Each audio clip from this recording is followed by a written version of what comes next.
द्रोणाचार्य की तपस्थली से दून नाम पड़ा है और लक्ष्मण जी भी यहाँ आए थे, राम जी भी यहाँ आए थे। दून वालों की कमाई कुछ विलक्षण है। खुले खुले बैठो, उधर बहुत जगह है, रेलगाड़ी अभी नहीं चलेगी, खुले खुले होके बैठो। हाँ। ओम ओम ओम प्रभु जी ओम, प्यारे जी ओम, मेरे जी ओम ओम ओम ओम ओम। बैठो।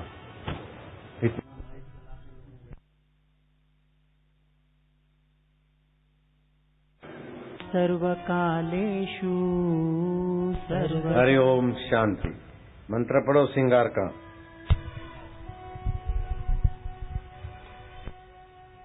श्रृंगार चल रहा है, जिसको जाना है चले जाओ। भद्राणि पश्यतु सर्वसद्बुद्धिमाप्नोतु सर्वसर्वस्तनन्दतु। हरि ओम हरि ओम। मैंने श्रृंगार की बात इसलिए कही कि आपके अंदर जो सुषुप्त केंद्र है वो विकसित करने के लिए श्रृंगार होता है। हमारे शरीर में 7 केंद्र हैं। जन्म से लेकर 7 साल तक मूलाधार केंद्र विकसित होता है। अगर 7 वर्ष की उम्र तक बच्चे का ख्याल रखा जाए, निरोगता का, और तुलसी के 2-3 पत्ते रगड़ के जरा सा शहद की बूंद या शक्कर या मिश्री चटा दिया जाए, बच्चे निरोग रहेंगे। अथवा तो तुलसी होम्योपैथी गोली एक दे दी जाए, बच्चे निरोग रहेंगे। 7 वर्ष तक हमारा जन्म से लेकर 7 वर्ष तक मूलाधार केंद्र शरीर की नींव मान लो बनती है। और बच्चों को कफ की प्रधानता होने से साल में 2-3 बार ऋतु परिवर्तन के समय बच्चे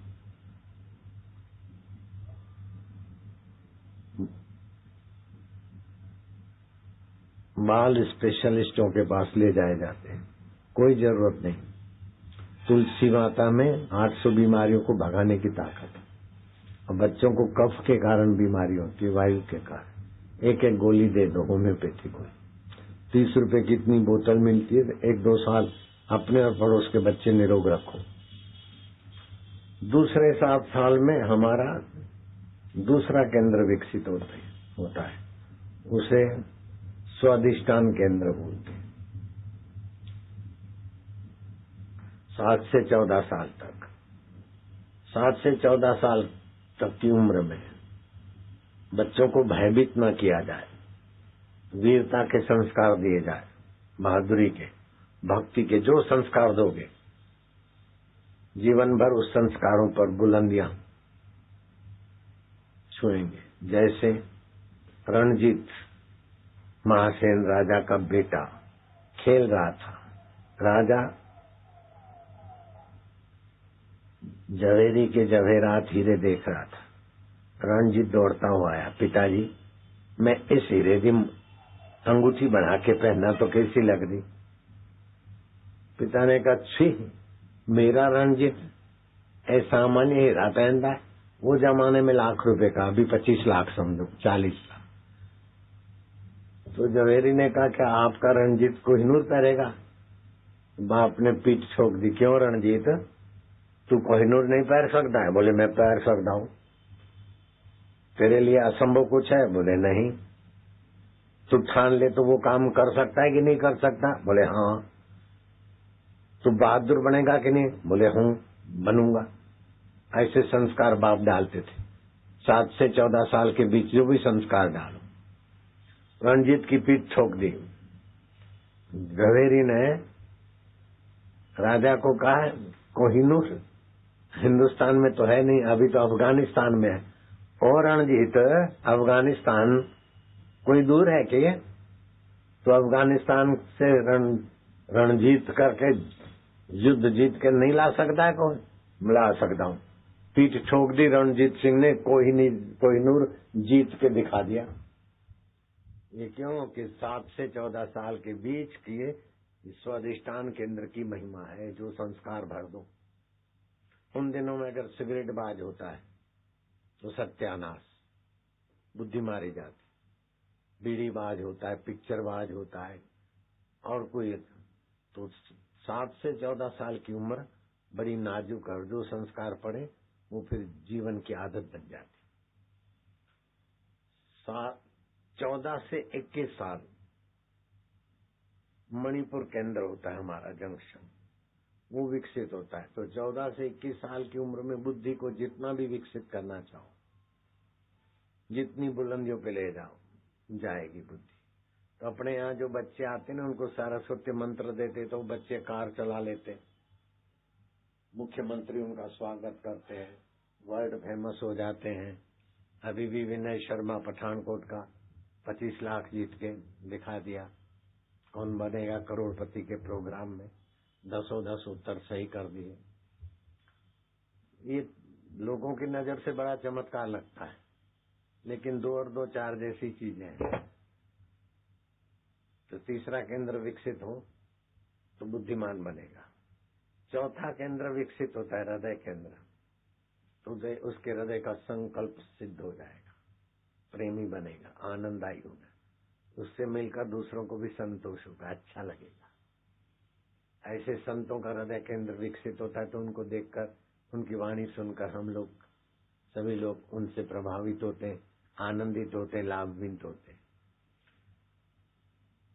तो 28 साल की उम्र तक ये चौथा केंद्र विकसित होता है। 28 से 35 साल की उम्र ये कंठकूप, इसको विशुद्धाख्या केंद्र बोलते हैं। हम दीक्षा देते समय अथवा आज भी प्रयोग करा दिया, आप करो तो लंबे श्वास लो,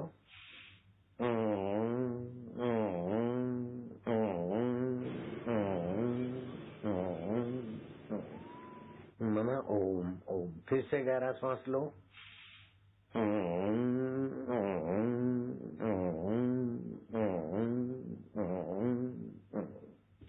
ये विशुद्धाख्या केंद्र मैं सभी साधकों को ये प्रयोग करवाता हूँ। ये विकसित होने से आदमी के जीवन में जो सुख दुख आएंगे, मान हानि, भय, दुख, उसकी चोटें जल्दी लगेगी नहीं, और लगेगी तो एकदम सामान्य हो जाएगी।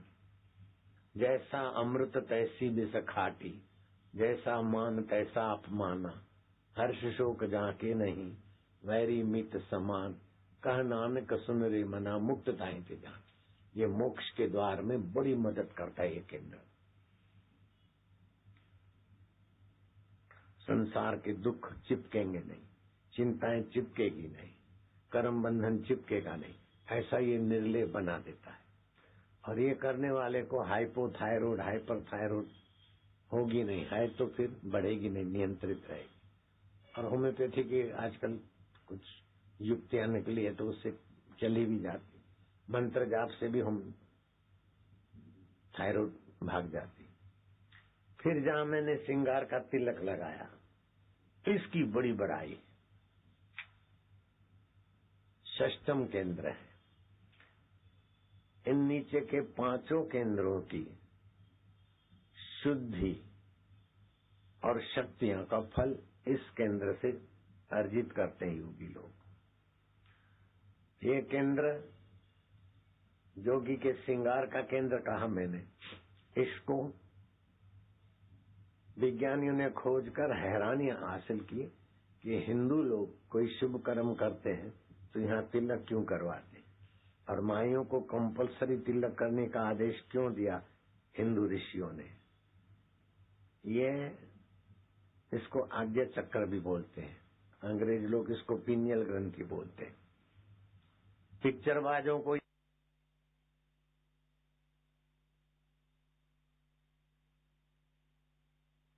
चक्र विकसित होने से पापनाशिनी ऊर्जा प्राप्त हो जाती है। यक्ष, राक्षस, गंधर्व, किन्नर, अप्सराएं उस योगी के वश बरतती है। 5 केंद्रों के विकास से जो फायदे होते हैं, फल होते हैं, वो सारा यहाँ जहाँ लाल तिलक किया ना मैंने चंदन के ऊपर,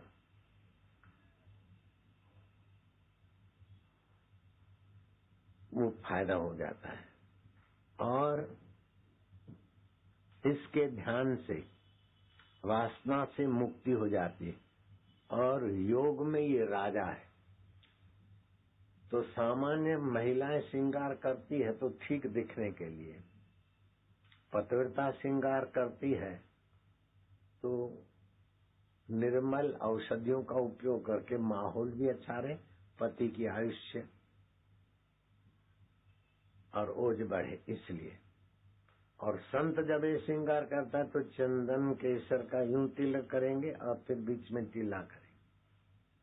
अर्थात बोलने से वायु प्राणवायु ऊपर को होती है तो केसर वायु शमन करता, सिर गर्म हो जाए तो चंदन उसको नियंत्रित करता है। उसके साथ साथ आध्यात्मिक ओरा के साथ भगवान के अनुभव को, भगवान की चेतना को, भगवान के मांगल्य को जोड़ने वाला ये आज्ञा चक्र, उसे सुविकसित करके संत जब बोलते तो समाज का भला होता है। इसीलिए मैं तो कुटिया पे ये तिलक लगा के श्रृंगार करके आ सकता हूँ, लेकिन कभी कुटिया पे मैंने तिलक करके कथा में गया ऐसा एक दिन भी नहीं हुआ। जब भी करूंगा तो लोगों के बीच करूंगा ताकि लोग भी इस छठे केंद्र का श्रृंगार समझे। माया बिचारी ठगी गई।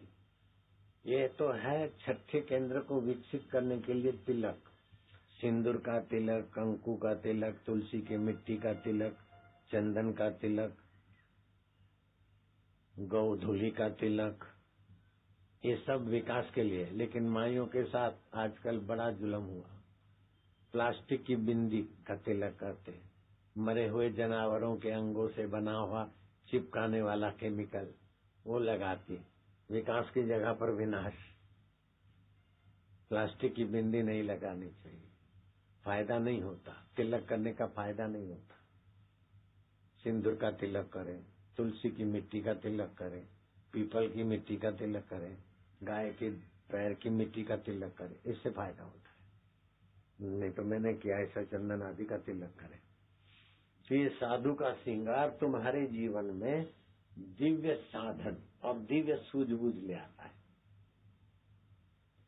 बाहर की डिग्रियां चाहे कितनी भी ज्यादा हो, लेकिन अंदर आत्मा के ये केंद्र अगर विकसित नहीं है तो 20-25 हजार की, 10 हजार की, 40 हजार की जॉब कर करके जरा जरा बात में दुखी, जरा जरा बात में परेशान, जरा जरा बात में टेंशन, जरा जरा बात से आकर्षित, ऐसे करके आदमी का जीवन खत्म हो जाता है।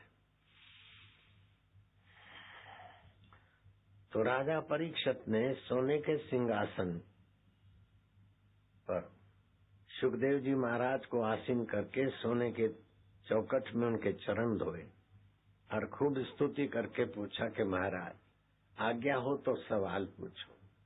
महाराज ने कहा पूछिए राजन। कहाँ पर? शुक्रताल, मुजफ्फरनगर से 30 किलोमीटर दूर गंगा किनारे। राजा परीक्षित ने कहा कि मनुष्य को अपने जीवन काल में कौन सी महत्वपूर्ण चीज जान लेनी चाहिए और मौत नजीक हो तो उस समय मनुष्य को क्या करना चाहिए।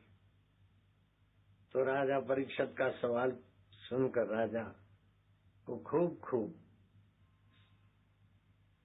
शाबाशी दी, धन्यवाद दिया सुखदेव जी महाराज ने कि राजन ये जो भी तुम्हारा सवाल सुनेगा और मेरा जवाब सुनेगा वो बुद्धिमान बनेगा, निष्पापी होगा।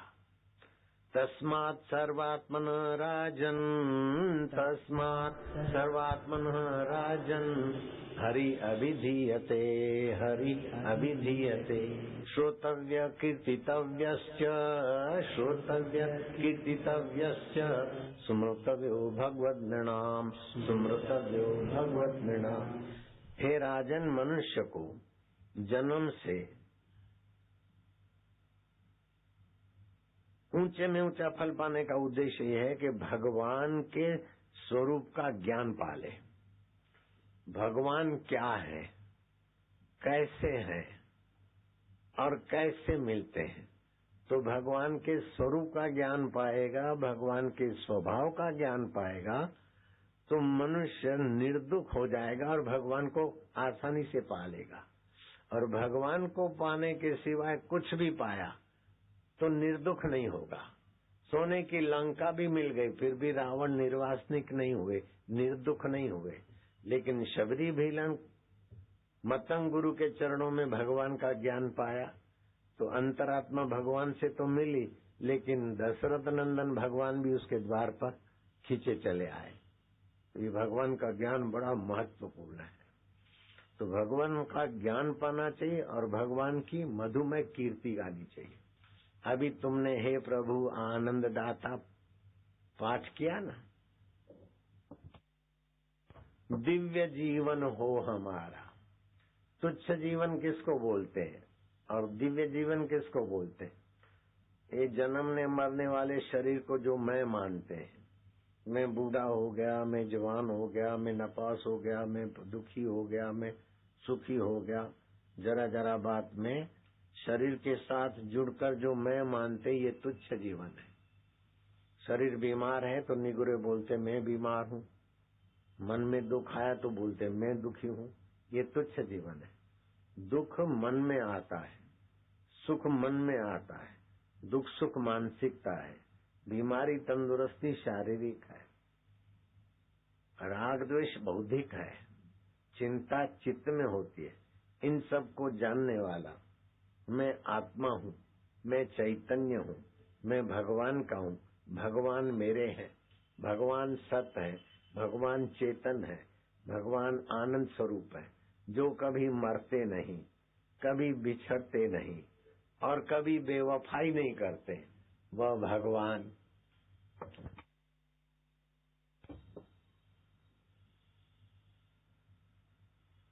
वह भगवान मेरा आत्मा है, वह भगवान मेरा चिदघन चैतन्य है, वह भगवान मुझसे दूर नहीं, मैं भगवान से दूर नहीं।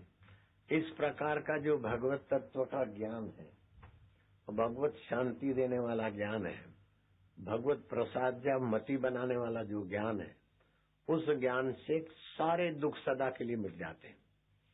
तरती शोकम आत्मवित्, उस आत्मा को जानने वाला सभी शोकों से पार हो जाता है। कभी न छूटे पिंड दुखों से जिसे ब्रह्म का ज्ञान नहीं, उस ब्रह्म परमात्मा का ज्ञान नहीं पाया।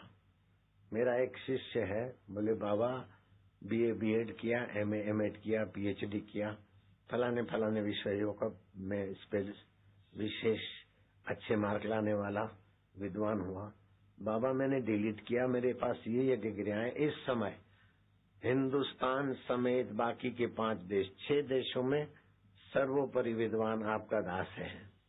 मेरा नाम रूप नारायण है, मेरठ में रहते हैं, अभी हयात है। डिग्रियां तो इतनी है कि 6 देशों में सर्वोपरि विद्वान है, लेकिन बाबा दीक्षा के बाद जो शांति मिली और जीवन का पता चला वो कुछ और ही है।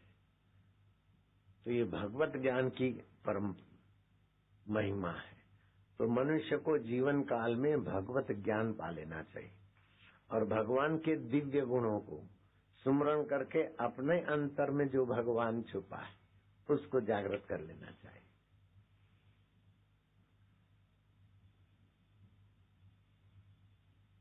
जैसे जंगल में आग लगती है तो सियाने प्राणी जंगल के तालाब में खड़े हो जाते, तो जंगल की आग की लपटों से वो बच जाते। ऐसे ही संसार में दुख सुख चिंता रोग शोक मोह आए तो तुरंत भगवत ज्ञान पा लिया तो आप उधर पहुंच जाओगे, तो उनका निराकरण हो जाएगा। आप दुख में दुखी होकर अपने जीवन को नीचे नहीं गिराएंगे और सुख में लंपटू होकर अपने जीवन को खोखला नहीं बनाएंगे। आपको पता चलेगा कि सुख और दुख ये विकास के लिए भगवत नियम है। सुख आता है परोपकार के लिए, उदारता के लिए, अंतरात्मा का आनंद जगाने के लिए, और दुख आता है संयमी होने के लिए, सावधान होने के लिए, अनासक्त होने के लिए, दुखारी में विश्रांति पाने के लिए। तो जो सुख का भोगी होता है वो दुख से बच नहीं सकता, और जो दुख का भोगी है वो भी बार बार दुखों की चपेटों में आए बिना बच नहीं सकता। तो भगवत ज्ञान ये बताता है कि आप सुख के भोगी मत बनो, सुख का उपयोग करो, उपभोग मत करो। दुख के भोगी मत बनो, दुख का उपयोग करो। तो क्या होगा कि सुख और दुख तो स्वाभाविक आते जाते हैं, आप उपयोग करोगे तो उपायदाने बनते जाएंगे और आप का ऊंचे केंद्रों में, आत्म केंद्र में यात्रा हो जाएगी। श्री कृष्ण ने युद्ध के मैदान में अर्जुन को क्या दिया? वही सत्संग दिया, सुख और दुख के सिर पर पैर रख के आत्मा की अमरता को पहचानने का। अर्जुन सखा भाव से भगवान को मानता था। भगवान ने देखा कि सखा मित्र भाव से सुनी अनसुनी करता है, तो भगवान ने अर्जुन उस समय मनुष्य जितनी ऊंचाई को छू सकता है उतनी ऊंचाई का धनी था अर्जुन। मैदानों ने कहा कि मैं अपने विज्ञान बल से तुम्हें स्वर्ग भेजने का आयोजन कर सकता हूं, लेकिन समय लगेगा। अर्जुन ने कहा तुम्हारी वैज्ञानिक राजसी खोजों के भरोसे हम नहीं रहेंगे, हम सात्विक खोज के बल से मंत्र शक्ति से जाएंगे। और वो गया और दिव्य अस्त्र लेकर भी आया, और उसको भी 5238 वर्ष हो गए, लेकिन मैदानों के परिवार वाले विज्ञानी अभी तक स्वर्ग में पहुंचाने वाला यान नहीं बना सके। तो अर्जुन इतनी ऊंचाइयों को छुआ हुआ व्यक्ति था। और अप्सराओं में श्रेष्ठ उर्वशी अर्जुन के पराक्रम को, सौंदर्य को और शरीर की सुदृढ़ता को देखकर लालायित हो गई कि अर्जुन तुम मेरे से विवाह कर लो। अर्जुन ने कहा नहीं माता, मैं तो प्रणाम करता हूँ, आप तो देवलोक के। ऐसा न कहो अर्जुन, मैं तुम पर मोहित हो गई। विवाह न करो तो कम से कम एक बार मेरे साथ तुम विश्राम करो। आप समझ गए होंगे बात को। एक बार मतलब एक बार अपना काला मुंह करो मेरे साथ। आप समझ गए ना खुली भाषा। अर्जुन ने कहा ये नहीं हो सकता है। अर्जुन तुम्हें पता है काम जब दबता है तो क्रोध का रूप लेता है।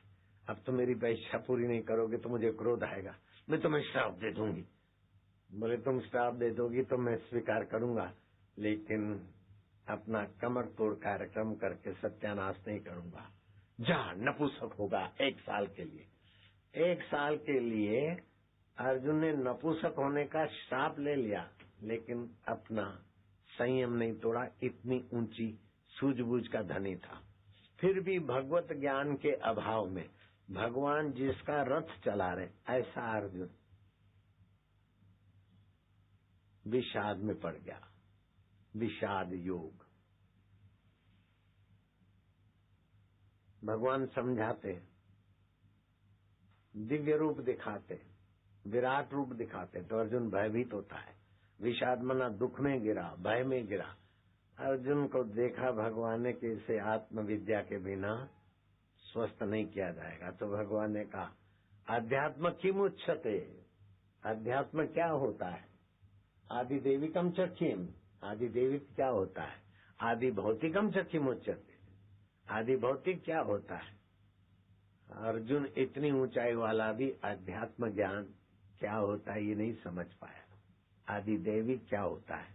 तो ये अर्जुन को प्यास जगाई, भूख जगाई। तो अर्जुन नतमस्तक हो गया, सारी हम शिष्य में आपका शिष्य हूं। अर्जुन को फिर भगवान ने बताया कि ये 5 भूत और उससे जो ये सारी सृष्टि उत्पन्न हुई ये आदि भौतिक है, लेकिन इसको चलाने वाली सत्ता आदि देविक है। आप यूं समझो कि एक बस है आदि भौतिक मान लो, उसमें जो इंजन है वो आदि देविक, और ड्राइवर के मन में जो स्फूर्णा और चेतना है वो आध्यात्मिक।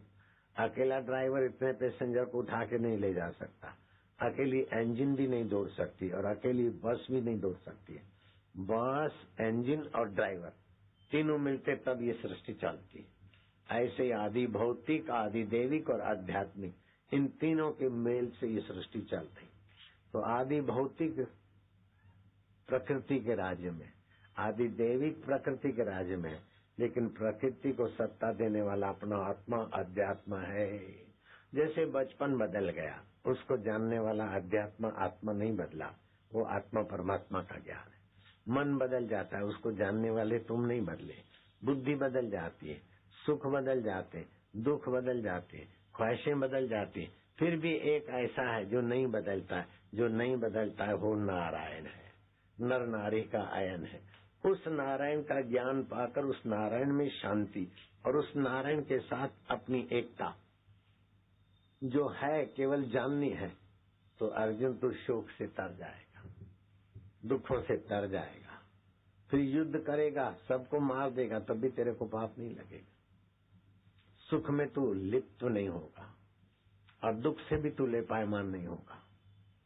अर्जुन को जब ये आत्मज्ञान मिला तब अर्जुन कहता है नष्टो मोह स्मृति लब्धवा, अब मेरी नासमझी चली गई, मुझे स्मृति आ गई अपने अध्यात्म आत्मज्ञान की।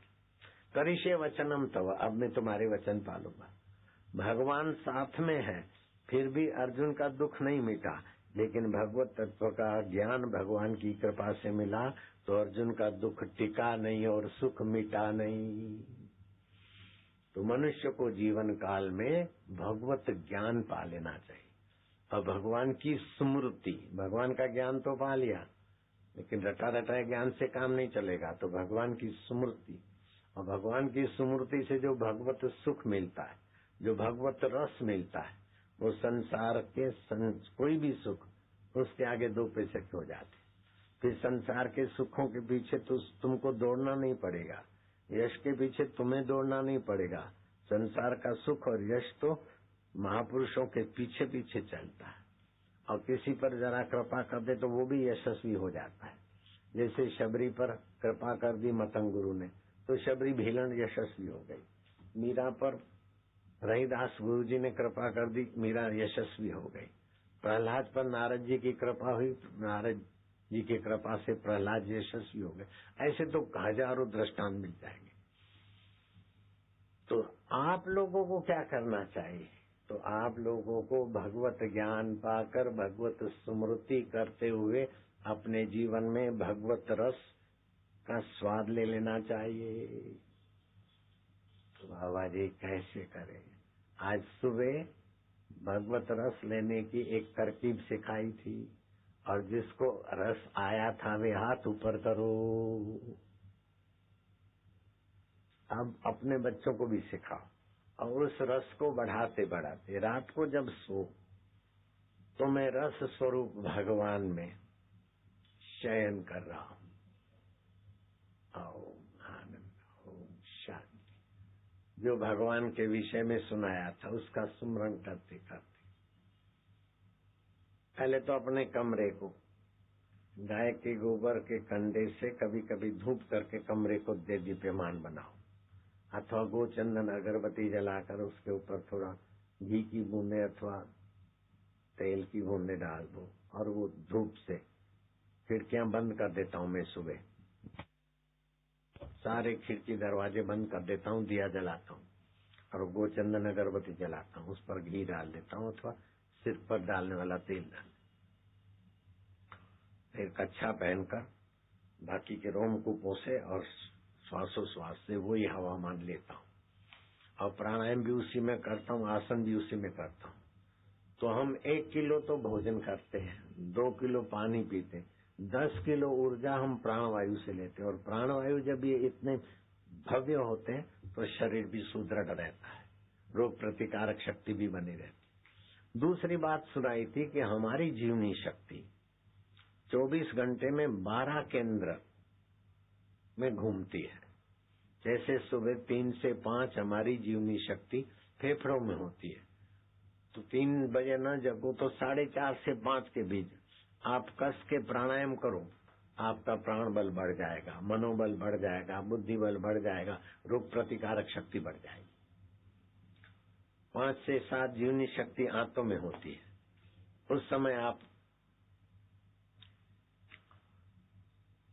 कसरत कर लें, आंतों को फायदा हो ऐसा पाठ पश्चिमोत्तान आसन कर लें, सूरज उगने के 10-5 मिनट पहले पानी पी लें, घूम घाम लें, और शौच करके अपना पेट साफ कर दें 7 बजे के पहले पहले। पेट की बीमारी नहीं होगी, पाचन अच्छा हो जाएगा, कोई दवाइयों की जरूरत नहीं पड़ेगी, स्वास्थ्य में तब्दीली हो जाएगी। 7 से 9 आमाशय में जीवनी शक्ति होती है, उस समय कुछ पेय पी लें, आपका पाचन और हौसला बुलंद रहेगा। लेकिन चाय कॉफी में तो 10 प्रकार के टैनिन आदि कई द्रव्य पाए गए जो नुकसान करते पाचन को, किडनी को, कई अंगों को नुकसान करता है चाय कॉफी।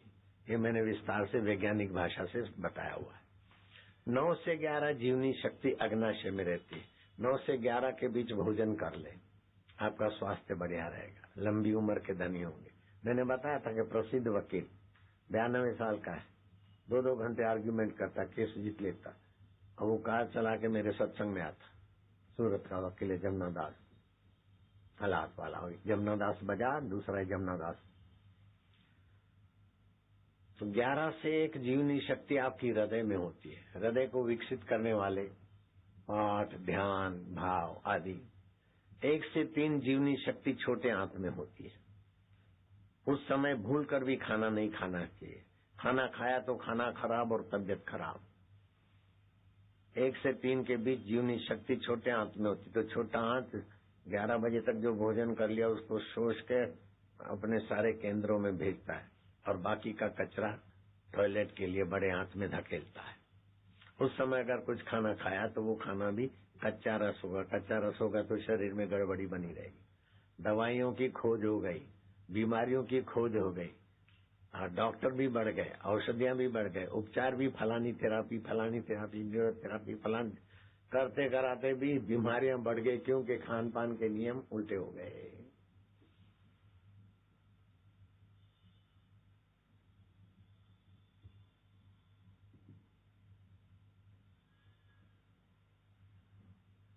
अगर इस समय भोजन करते तो शरीर मोटा हो जाएगा, लेकिन अंदर कमजोरी महसूस होगी और रोग पकड़ लेंगे। 3 से 5 जीवनी शक्ति मूत्राशय में होती है। भरपेट पानी पी ले, और पानी पी के तुरंत पेशाब न करे, पेशाब करके तुरंत पानी न पिए, पानी पी के 5-25 मिनट के बाद पेशाब कर ले, पेशाब संबंधी बीमारी आपको आएगी नहीं। 5 से 7 जीवनी शक्ति गुर्दे में होती है। उस समय अगर भोजन कर ले, प्राणायाम आदि संध्या करके हल्का फुल्का, तो आपको स्वास्थ्य लाभ और दिमागी लाभ करना हो तो 7 से 9 जीवनी शक्ति मस्तक में रहती। उस समय शास्त्र, ध्यान, भजन, जो भी दिमाग को बढ़ाने वाला काम करना हो 7 से 9। मार्क अच्छे लाने हो तो भी 7 से 9 के बीच पढ़ लीजिए, जीभ तालू में लगाकर, याद अच्छा होगा, मार्क अच्छे आते। मेरे 30 गुरुकुल है, कॉलेज है, और 17,000 बाल संस्कार चलते, और हमारे बच्चे अभी भी 25 लाख जीत के आए बिग बी के प्रोग्राम। विनय शर्मा पठानकोट का 9 साल का लड़का है, 10 साल का, कौन बनेगा करोड़पति, 10 के 10 उत्तर सही दे दिए। गुजरात सरकार कुछ फंक्शन करती है, हमारे बच्चे जाते, लाखों रुपया वहां से जीत के आते हैं। तो बच्चों को हम ये सिखाते, आप अपने बच्चों को तुलसी के पत्ते दिया करो 3 से 5, अथवा तुलसी होम्योपैथी एक आधी गोली, इतनी बड़ी बोतल मिलेगी 30 रुपए की, 2 साल चलेगी। तुलसी में बड़े फायदे हैं। 9 से 11 जीवनी शक्ति मेरू रज्जु में रहती। 9 से 11 के बीच की नींद सारी थकाने मिटा देती। कितने भी थके थकाए हो 9 बजे सो जाओ, देखो फिर मजा। लेकिन खा पी के 9 बजे सोओगे तो नींद नहीं आएगी। उस दिन कम खाना है, या 5 से 7 के बीच खा लेना है, अथवा 8 तक खा लेना है, 9 बजे सो जाए, 9:30 नींद आ गई, आप जुआनी बरकरार। 9 से 11 से 1 जीवनी शक्ति, नई कोशिकाएं बनती, आप जवान बने रहेंगे। 11 के बाद जगह तो तुम्हारी खैर नहीं। जब से ये टीवियां, इलेक्ट्रोप और कुछ गड़बड़ियां निकली, तब से बेचारे युवक युवतियों के साथ बड़ा अन्याय होने लगा। चिड़चिड़े हो गए, याद शक्ति कमजोर हो गई, जीवन तनाव वाला हो गया, टेंशन वाला हो गया। 10 के बाद सोना स्वास्थ्य के लिए हानिकारक है, लेकिन 11 के बाद जगना तो मुसीबत। 11 से 1 जीवनी शक्ति पित्ताशय में होती है। इस समय नई कोशिकाएं बनती है, निर्माण होता है। जागरण से शीघ्र बुढ़ापा आएगा, और सिर दर्द, नेत्र रोग, अनिद्रा आदि, खिन्नता, चिड़चिड़ा, ये स्वभाव हो जाएगा। 1 से 3 जीवनी शक्ति यकृत में, लीवर में रहती है। इस समय संसारी व्यवहार करने के लिए भी नहीं जगना चाहिए। गहरी नींद के सिवाय अन्यथा कुछ नहीं करे। अगर 1 से 3 के बीच जगता है तो पाचन तंत्र कमजोर हो जाएगा। इस समय जागते रहने वाले की दृष्टि मंद हो जाती, बुद्धि मंद हो जाती, शारीरिक प्रतिक्रियाएं मंद हो जाती है। आपने देखा होगा इस समय सड़क पर दुर्घटनाएं भी ज्यादा होती है। और ट्रक ड्राइवरों को देखा होगा, R2 टैक्स भी भरते मालिक और टोल टैक्स भी भरते ट्रक ड्राइवर, फिर भी 2 वर्दी वाले 4 वर्दी वाले डजनों ड्राइवरों को घंटों भर खड़ा करते और पैसे नोचते। किसी भी ट्रक ड्राइवर का तुमने बढ़िया फ्लैट, बढ़िया कोठी नहीं देखी होगी, कार वाला ट्रक ड्राइवर नहीं देखा होगा, बढ़िया कार वाला। मेहनत तुम्हारे हमारे से ज्यादा करते, लेकिन रात्रि का जागरण। अभी जो कॉल सेंटर बने हैं, फिलहाल तो बेरोजगारी के कारण बेचारे युवक युवतियों को रात की जॉब करनी पड़ती, लेकिन आगे चल के 1-2 पीढ़ी के बाद बड़ी हानि हो जाती। रात को जागरण प्राकृतिक नियम के खिलाफ। रात्रि की ड्यूटी से बचना चाहिए। हो सके तो सुबह की ड्यूटी में समझो, रात की ड्यूटी में आपको 30,000 मिलता है जॉब में, और सुबह की ड्यूटी में आपको 20,000 मिलता है, तो 20 अमृत है, 30 तुम्हारे लिए जहर है, क्योंकि जीवनी शक्ति नाश हो रही। रात्रि का जागरण ठीक नहीं। इस सुबह बताया था, लेकिन जो नए लोग थे, जो सुबह नहीं आए थे, अभी सुना दे, हाथ ऊपर करो। अरे हाथ ऊपर करो ईमानदारी से, क्यों बुड्ढों के नहीं बैठे, हाथ हिलाओ। हाँ, देखो तुम्हारे लिए फिर से बोला हूं। अब हे प्रभु, आनंद दाता पेम्पलेट जो अधूरा रह गया उसको थोड़ा पूरा करो। आधा मिनट आप जीभ तालू में लगा दो और श्वास जो चल रहा है उसको देखो। श्वास अंदर गया, भगवान का नाम, बाहर आया उसकी गिनती। श्वास अंदर गया, ईश्वर का नाम, बाहर आए तो गिनती। इससे आपका मन थोड़ा नियंत्रित रहेगा, निर्णय अच्छे आएंगे। थोड़ी देर करो, और जो सुना है उसको याद करने में जीभ तालू में लगा दो।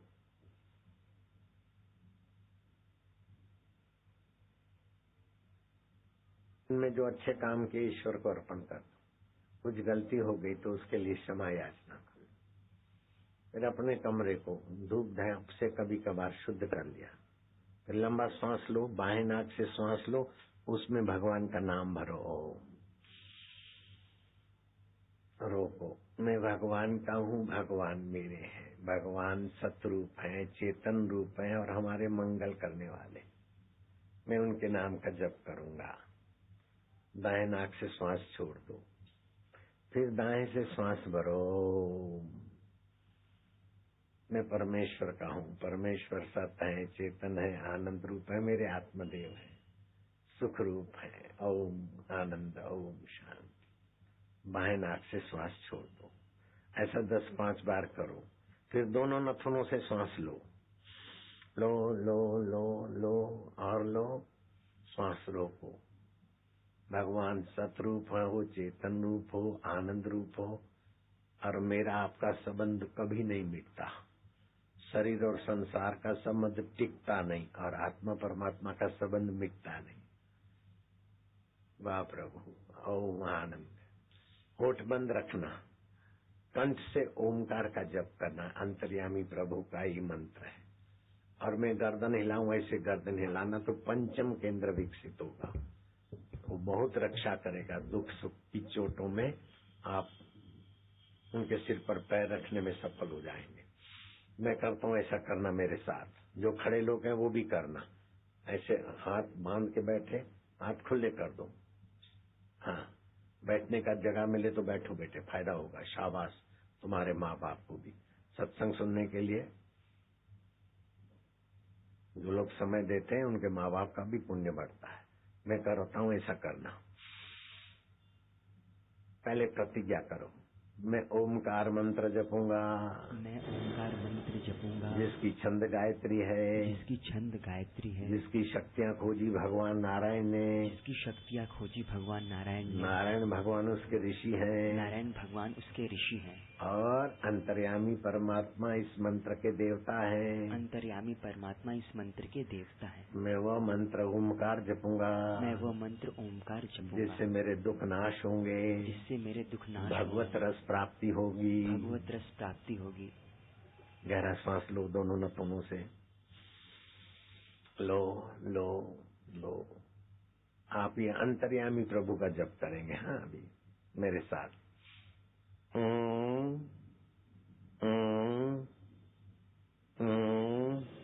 जो जो पुण्यात्मा होगा वो किए बिना नहीं रहेगा।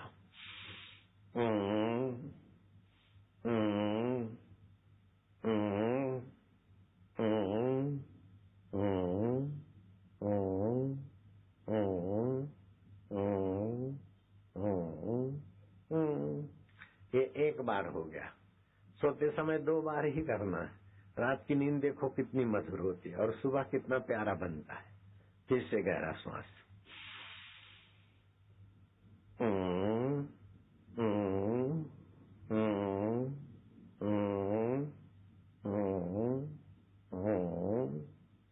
बस। ये आप कर सकते कि नहीं कर सकते? हाइपोथायरॉइड नियंत्रित हो जाएगा, वाणी में प्रभाव आएगा और सुख दुख में समता की योग्यता बढ़ेगी, निर्णय शक्ति, अनुमान शक्ति विकसित होगी और कोई भी भजन भक्ति करोगे तो उसमें बरकत आएगी। आप कर सकते हैं? घाटा होगा क्या? जो करने का वचन देते हैं हाथ ऊपर करो। शाबाश है। जो खड़े हैं उनको भी शाबाश है, बहादुर। इतना करने के बाद प्रभु मैं रोज तो रात को नींद तो करती हो ना, वो नींद का समय आपका भक्ति में बदल जाए। सुरेश पहुंच गया? नहीं, मैंने तुझा जल्दी।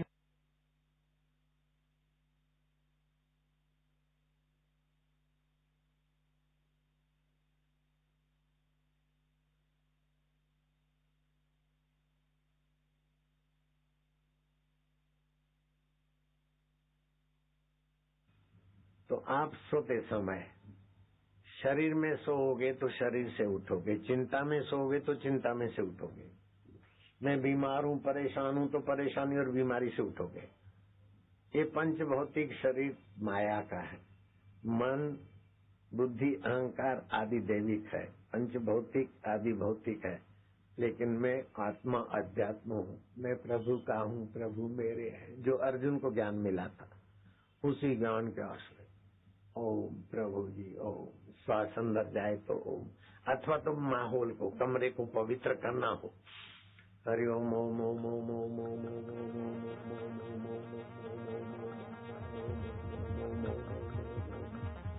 प्रभु जी ओम ओम ओम ओम ओम राम राम राम राम राम राम राम राम राम राम राम राम राम शिव शिव शिव शिव शिव शिव शिव शिव हरि ओम ओम ओम ओम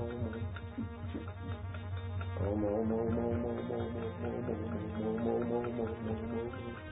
आनंद दाता, भक्ति दाता प्रभु जी, प्यारे जी, हरि ओम ओम ओम ओम ओम ओम। शिव जी ओम ओम, भोलेनाथ ओम ओम ओम ओम, रामा ओम ओम, श्यामा ओम ओम, बम बम ओम ओम ओम ओम ओम ओम।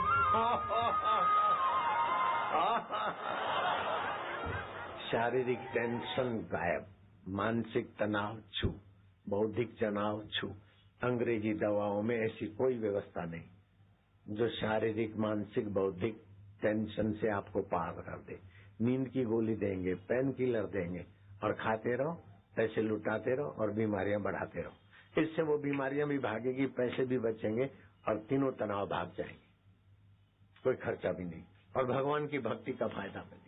यहाँ से प्रयोग करके सो गए, श्वास अंदर गया तो भगवान का नाम, बाहर आए तो गिनती, आनंद। ओम प्रभु जी ओम, प्यारे जी, मैं आपकी शरण हूँ, मैं आप में आराम कर रहा हूँ। आप आनंद रूप हैं, आप चेतन रूप हैं, आप ज्ञान स्वरूप हैं, आप मेरे हैं। ओम ओम ओम ओम ऐसे करते करते आपको नींद आ जाएगी। कुछ दिनों के अभ्यास के बाद ये नींद योग निद्रा बन जाएगी। जब सुबह उठोगे तो कहाँ से उठोगे? बीमारी से उठोगे, चिंता से उठोगे, भगवान से उठोगे। प्रभु जी मैं आपसे उठा, मैं आपका हूँ, मेरा मन मुझे विकारों में ले जाए तो आप बचाना, चिंता भय से बचाना, मैं आपका हूँ ना। एक हाथ अपना, एक प्रभु का। प्रभु जी प्रभु जी प्रभु जी। जैसे बच्चा माँ का हाथ दबाए तो माँ को मजा आवे, अब माँ भी थोड़ा बच्चे का हाथ दबाए तो माँ बाप को आनंद आता है ना। ऐसे ही बापों का बाप, माओ की माँ प्रभु जी, उसे हाथ मिलाओ सुबह, प्रभु जी प्यारे जी। कभी तुम हारोगे, कभी ठाकुर जी हारेंगे, दोनों में तुम्हारे हाथ में लड्डू। कभी माँ बाप भी हारते हुए दिखते हैं और कभी बच्चा भी हार जाता है, लेकिन उसका आनंद अलग होता है। ऐसे भगवान से सुबह खेलो। घर वालों को बोल दो रात को सोते समय हम थोड़ी देर पागल हो जाएं तो चिंता मत करना, पागल गल को पालेंगे, सुखी जीवन जीने। और सुबह उठते समय भी हम थोड़े पागल दिखे तो फिक्र मत करना, मौज हो जाएगी। फिर ये दिव्य जीवन, दिव्य प्रेरणा पुस्तक है, इसमें एक मंत्र लिखा है। इस मंत्र को 21 बार जप करके दूध में देखोगे तो बुद्धि बढ़ेगी, बल भी बढ़ेगा। ये लोक कल्याण पुस्तक है, इसमें भी लौकिक व्यवहार में, सामाजिक में आपका कल्याण हो ऐसी बातें। ये सर्वधर्म पुस्तक है, ये तो पढ़ोगे तो आपका दिमाग खुल जाएगा। सब धर्मों का सार सार विश्व के विद्वानों के वचन है इसमें। और दूसरी ये पुस्तक है मंगलमय अथवा मधुमय, जो ऐसी करके सेवाधारी तुम्हारे बीच आएंगे। 20 गोलियां भी होगी टॉनिक की, एक आध गोली शाम को चूस लेना, वो गोली प्रसाद रूप में है। जो सुबह नहीं आए थे उनके लिए झोला पुस्तक वाले जाएंगे, 10 रुपए तैयार रखोगे तो 3-4 पुस्तक और 20 गोलियां टॉनिक की मिलेगी।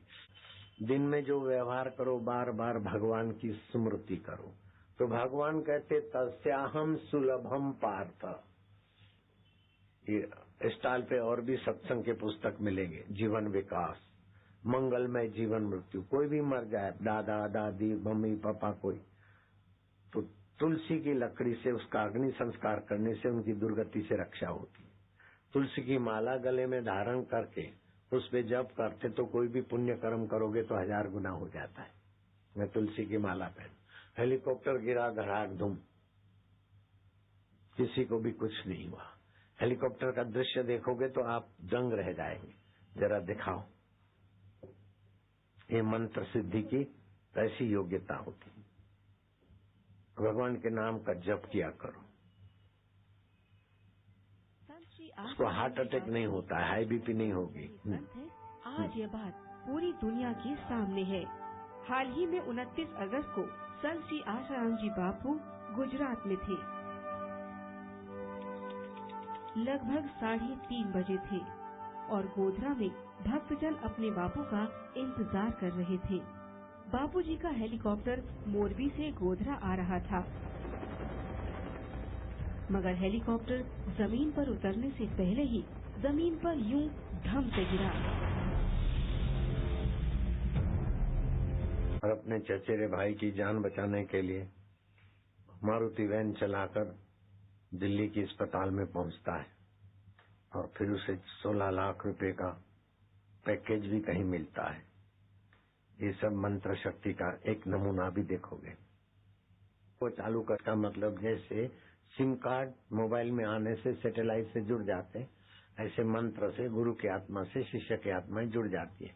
और कभी कभी ऐसी समस्याएं होती है तो गुरु की आत्मा से वो प्रेरित होकर सफल हो जाता है। जैसे उत्तरकाशी का नरेश सुंदरदास महाराज की प्रेरणा से बहुत कुछ पाया।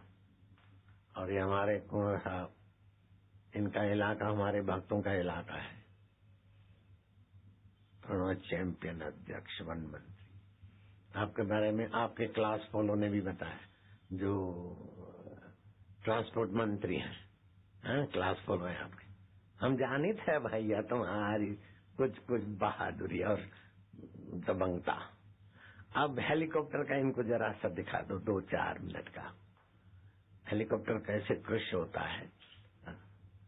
और प्रतिभा पाटिल ने फोन किया, बापूजी आप कैसे बच गए? मैंने तो उनसे जांच करवाई, वायुसेना वालों से। उन्होंने बोला इम्पॉसिबल है, लेकिन भीड़ के बीच पर खच्चे उड़ गए, हेलीकॉप्टर पुर्जा और आपको कुछ नहीं लगा। बापू जी ये सरप्राइज हो रहा है सब। और दूसरे दिन गुजरात में 2 हेलीकॉप्टर सेना वालों के पंख टकराए और सारे के सारे बेचारे जलकर खाक हो गए। और हमारा हेलीकॉप्टर से आग भी निकली, पेट्रोल भी बहा। और जरा आप देख लेना, फिर से दोहराओ जरा इसको। ऐसे मेहमान कभी कभी मिलते हैं, आदमी भी बड़े काम के और काम भी बहुत है इनको। जमीन पर उतरने से पहले ही जमीन पर यूं धम से गिरा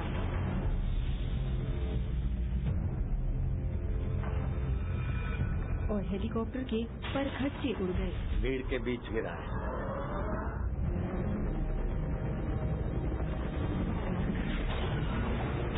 और आग की लपटें भी निकली।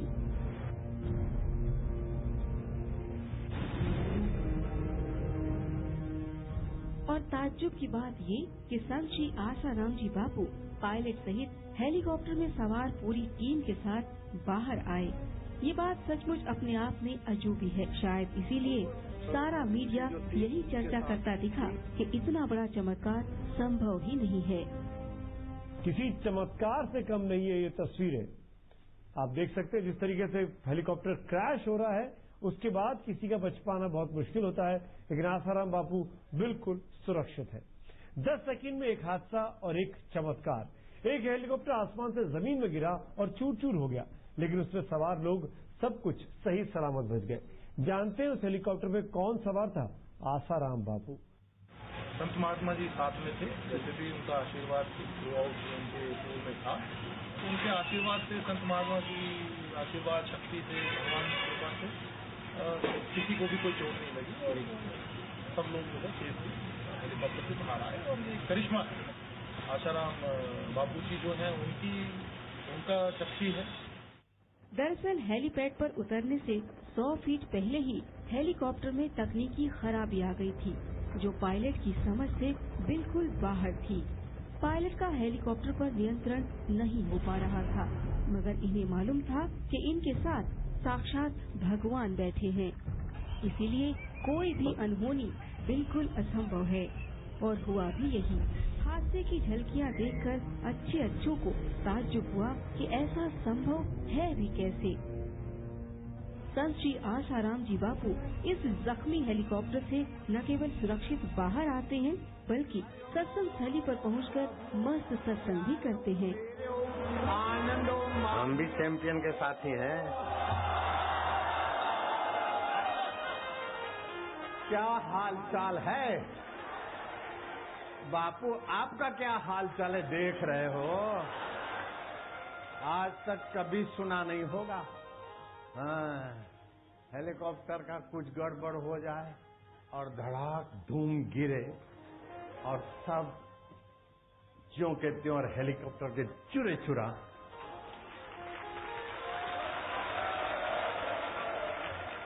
ये भगवान के मंत्र जाप की जो स्थिति है ना, अकाल मृत्यु हंति जा, वो इतना जप हो जाए तो उस व्यक्ति का कहीं किस गाड़ी में, जहाज में, बस में, बाइक पे वो बैठा हो तो उसके मंत्र जाप की संख्या के प्रभाव से दूसरे यात्रियों की भी रक्षा होती है। उसका प्रत्यक्ष हो गया।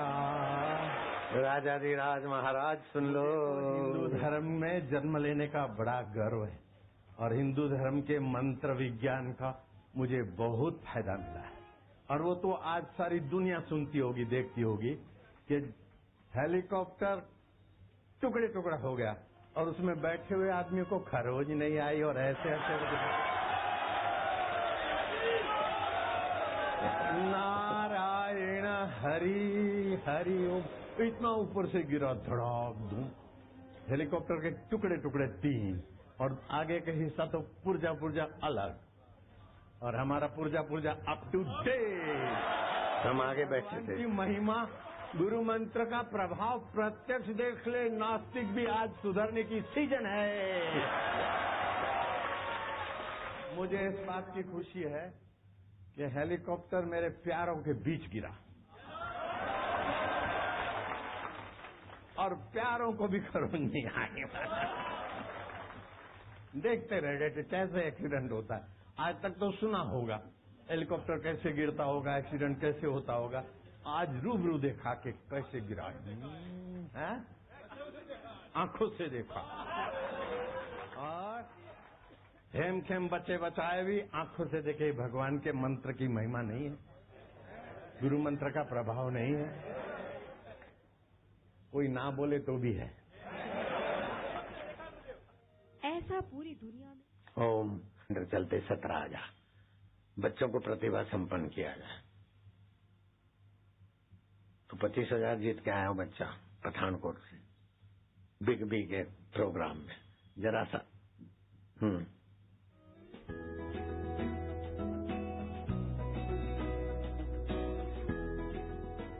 ये है पठानकोट पंजाब के रहने वाले विनय शर्मा। विनय शर्मा हाल ही में कौन बनेगा करोड़पति नामक टीवी शो में भाग लेने गए और 25 लाख रुपए जीतकर आए। 10वां प्रश्न 25 लाख रुपयों के लिए। विनय शर्मा आपकी स्क्रीन के ऊपर ये रहा।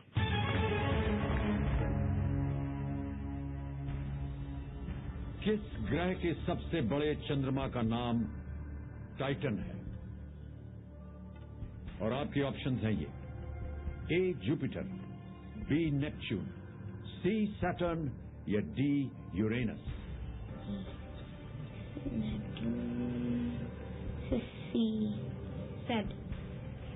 श्योर है?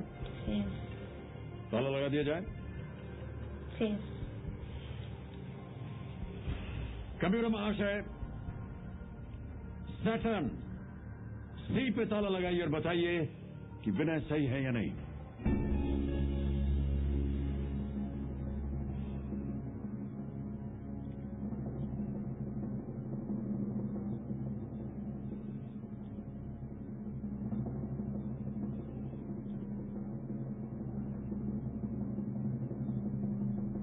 $25 लाख जीत गया। एक और चेक आ गया है। सैटर्न बिल्कुल सही उत्तर आपका। विनय बापूजी की प्रेरणा से चल रहे बाल संस्कार केंद्र में नियमित भाग लिया करते हैं। बाल संस्कार केंद्र में आने से विनय को जो फायदा हुआ वो पूरी दुनिया के सामने है। दरअसल बापूजी द्वारा चलाए जा रहे बाल संस्कार केंद्रों में बच्चों को प्रतिभाशाली बनाने की नींव दी जाती है। यहाँ ये बच्चे प्राणायाम करना सीखते हैं, त्राटक करना सीखते हैं, भजन कीर्तन करने के अलावा कई तरह की प्रतियोगिताओं में भाग लिया करते हैं। और सबसे बड़ी बात है, इन बच्चों को समय समय पर बापूजी का आशीर्वाद भी मिलता रहता है। और बापूजी की नजर में आने के बाद तो इन बच्चों को कुछ सोचना ही नहीं पड़ता। 25 लाख कौन बनेगा करोड़पति? विनय शर्मा 25 लाख जीत के आया। हाथ ऊपर करें विनय शर्मा, उधर देख। अभी तो मेरे साथ मेरे संपर्क में रहना, 2-4 अनुष्ठान कराऊंगा, फिर 25 लाख क्या होता है। 25 लाख देने वाला बना दूंगा तुझे। नारायण हरि हरि ओम हरि। भगवान राम, लक्ष्मण, भरत, शत्रुघ्न वशिष्ठ के आश्रम में भेजे जाते थे। गुरुओं की विद्या लौकिक विद्या के साथ आदि दैविक भी होती है और अध्यात्म भी होती है। काशी नरेश की कलावती के पास वो विद्या थी और अपने पति को ऊंची बुलंदियों तक पहुंचाने में वो सफल हुई। सती सावित्री के पास और कई कई दृष्टांत है। अब मुझे जाना है, पोंटा में कार्यक्रम है, मेरा साधु पहुंच गया, मुझे पहुंचना है। मेहमान का इंतजार था और प्यारे मेहमान आ गए। अब दबंग दिल के आदमी बड़े काम के और काम भी बहुत है उनको। चलो अलाउन सर, जरा धन्यवाद दूंगा इनके साथियों को भी और मुख्यमंत्री को भी धन्यवाद दूंगा कि जो राजाजनक सत्संग करवाने में दिलचस्पी लेते थे, वही सरकार के मुख्यमंत्री ने ये मैदान देने में दिलचस्पी ली, वो भी बधाई के पात्र हैं। नारायण हरि धन्यवाद के पात्र हैं। भगवान करे कि ऐसे सरकारें आती रहे जो लोगों को सत्संग पहुंचाने में अपनी उदारता दिखाती रहे। कोई किराया नहीं लिया, इस सरकार की ये सज्जनता, निःशुल्क मैदान। औरों के लिए तो ये खेल मैदान की चार्ज भारी है, लेकिन हमारे लिए निःशुल्क कर दिया। मुख्यमंत्री जी को धन्यवाद, आपको भी धन्यवाद।